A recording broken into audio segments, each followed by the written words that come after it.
Hey, welcome to the Blade Lab. I'm going to try to do something that I've threatened to do in the past, which is to do a brief knife review. So what we have here today is the Monterey Bay Knives Sabertooth, which I, of course, purchased with my own funds. And what attracted me to this knife was the fact that it is reasonably priced and it has a lot of premium materials and features. If you don't know, Monterey Bay Knives is a joint venture between Ray Laconico and Sanford Owen. They make quite a few different models, which I think I will maybe show you one other one while we're here. But so let's just get right into it since we're trying to be quick. You can see here that, well, you can't see, but I'm telling you that these are titanium scales, steel hardware, all T8s.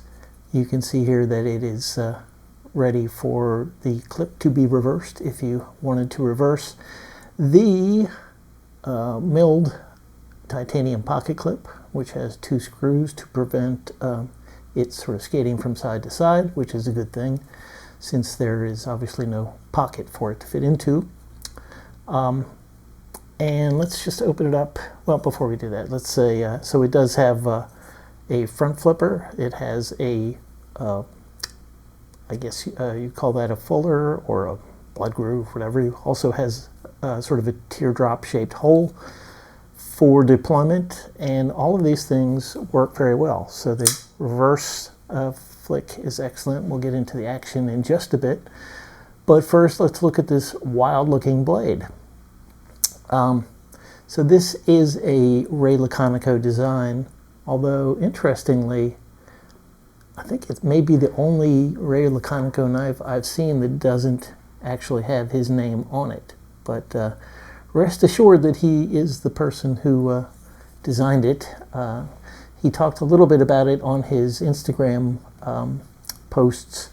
And kind of an interesting note was that he's saying that this is one of the few knives that is purely a design knife for him. In other words, most of his knives, or many of them anyway, are based upon his custom knives. I mean, they're production versions of his customs, in other words. In contrast, this was designed to be manufactured commercially from the beginning, so he didn't have to worry about how he was going to make it in his garage shop, which is fairly basic if you've ever seen pictures of it. He's not somebody who relies on this fancy CNC machines. He does a lot of stuff by hand, and so I guess this gave him a little freedom to do something a little outside of his normal box. So the blade is, mentioned, it is a pretty cool design. It has this big old swedge here, the grooves that I mentioned, the hole, tall flat grind, very tall. It has a machine satin finish. This is not the factory edge. I put my own edge on it.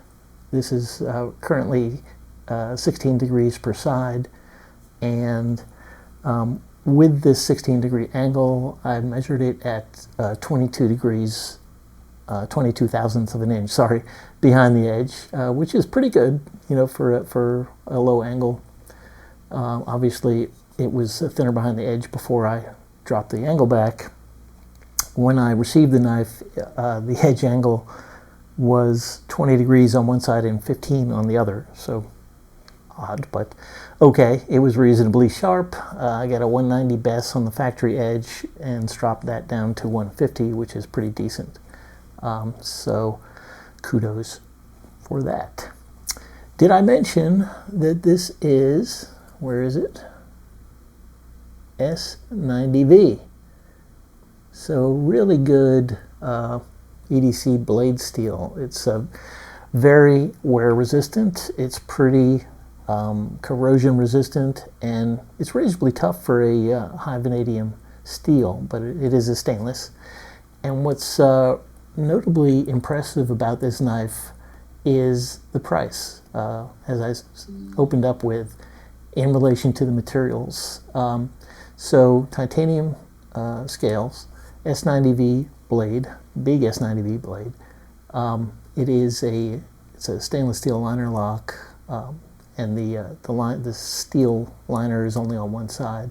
I will show you a disassembly pick, but you can sort of see the weight relief in there. So decent weight relief on the show scale. So price, yeah. $140 for all of these high-end materials and done well.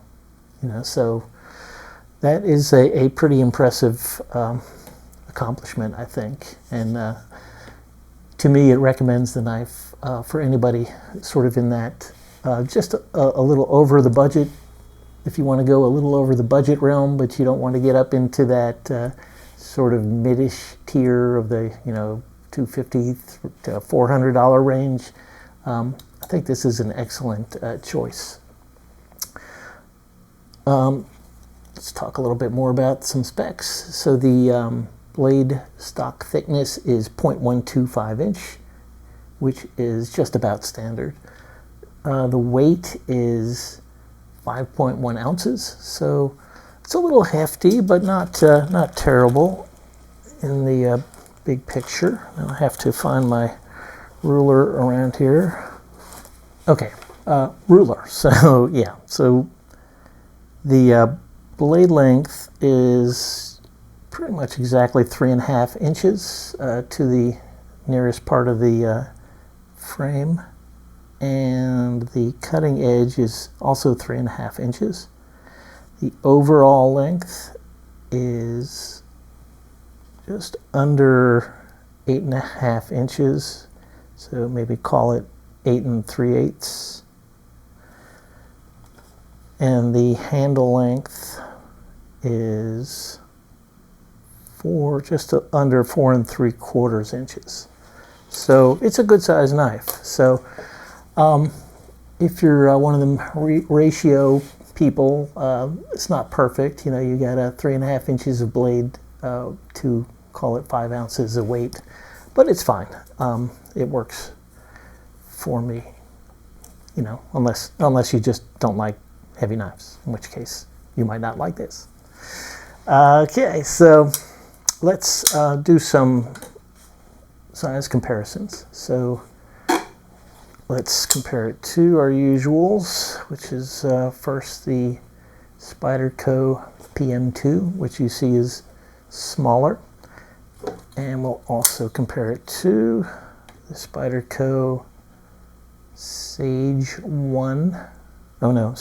5 in this case, which is the same size as the Spyderco Paramilitary 3. So I'll give you some clue in that regard, and compare it to the Benchmade Bug Out, so obviously much smaller. And finally, let's compare it to the Monterey Bay Knives. I believe this is the Old Guard. I hope that's right. I really can't remember. But they made this in I believe a drop point, and this is the sort of Warncliffe version. So the Sabertooth is bigger than that. Moving along, did I mention that all the hardware is T8? It is, okay. The clip works well. The action is good. It's you can use the fuller to reverse flick. You can also get your fingernail in that hole back there. You can use the hole to thumb flick it. Works very well. It's a little bit of a late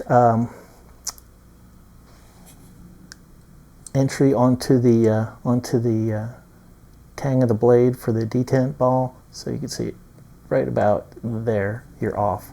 So at that point, it is just going to drop. But you just have to push it past there to avoid the double clutch.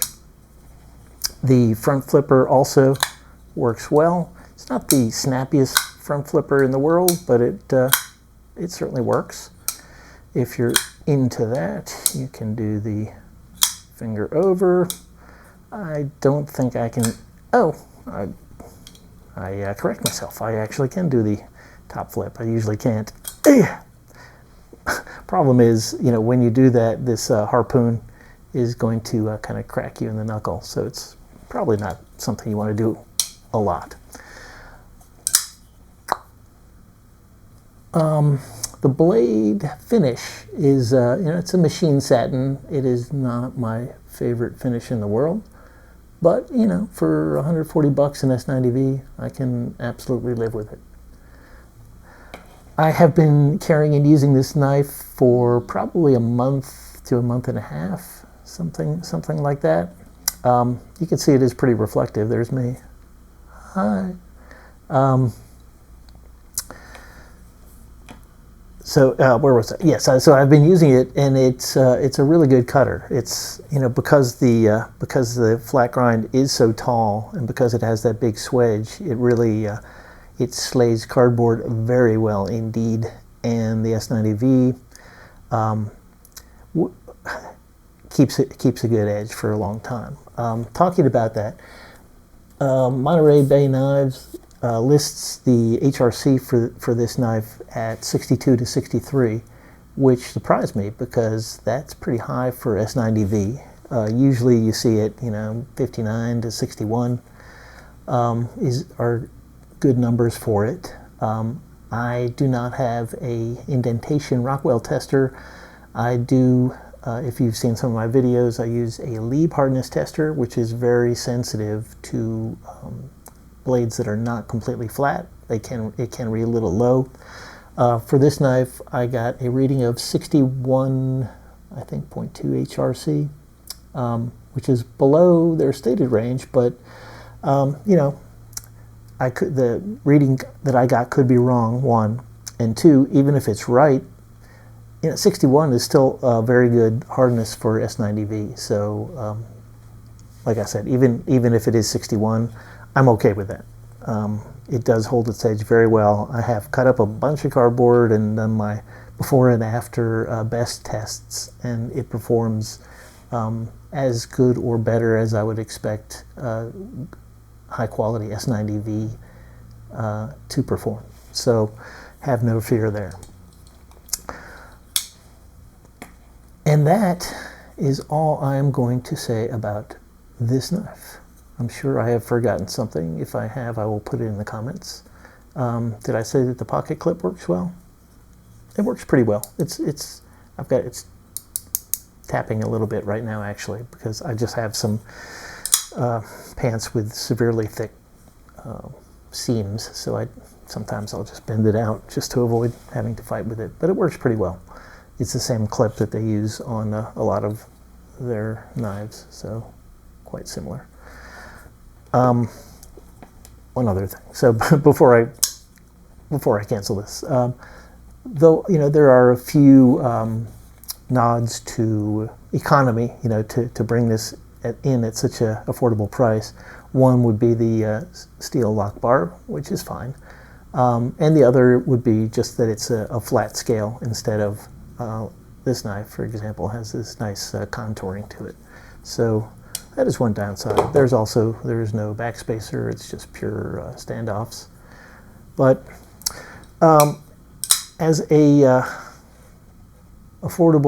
relatively affordable utilitarian full-size pocket knife, it is highly recommended by the Blade Lab. I hope you enjoyed this. If you did, please click that thumbs up / like button. And if you enjoy this kind of content, subscribe. It's free. And until next time, y'all have a good day.